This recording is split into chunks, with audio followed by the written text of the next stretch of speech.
Yes, hello! Good morning mga idol kong minamahal, mga sisilabs, mga lodi loves.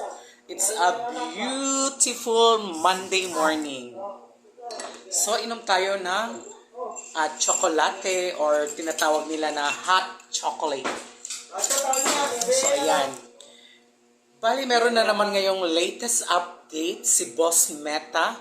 Nagsimula siya noong March 16, 2024. So ayan ang ating ano ngayon ang pag-uusapan.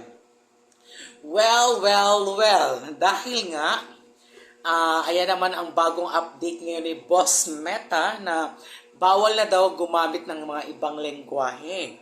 So since Bisaya ako, talagang mapipilitan na talaga ako magtagalieg, Tagalog nito.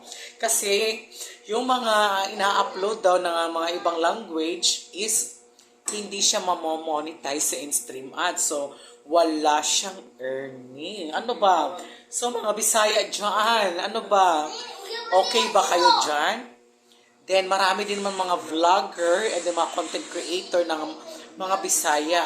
So, ano nang gagawin natin? So, kailangan na ba talaga nating magtagalog na tayo nito kahit nahirapan na tayo sa kalisod?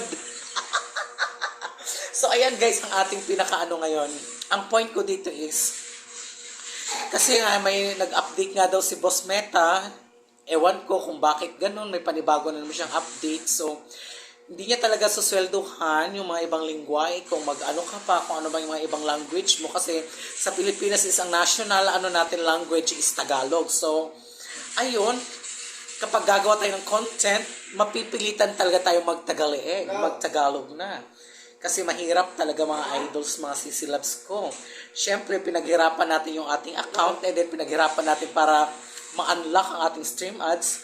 So, siyempre, kailangan din natin ng earnings, di ba? So, kaya ano ang mga maisasuggest nyo? Lalong-lalo na sa katulad ko, siyempre, Bisaya ako na nagtatagalog. Kasi gusto ko rin naman kumita ng kahit papaano, may earnings, yung mga ginagawa kong video, kahit nahihirapan ako. Kaya lumalaban pa rin ako sa hamon ng buhay. Kahit dyan naman yung mga iba naman katulad ko ng mga Bisaya. Ayan, sino pa yung mga ibang mga lengguwahe dyan, yung mga Waray, mga Ilonggo. Ayan, so ano-anong mga isasuggest nyo? Kung sang-ayon ba kayo or kayo na ang humusga sa bagong update ni Boss Meta regarding sa ating in-stream ads. So ayun lang po ang aking latest video and latest update for today.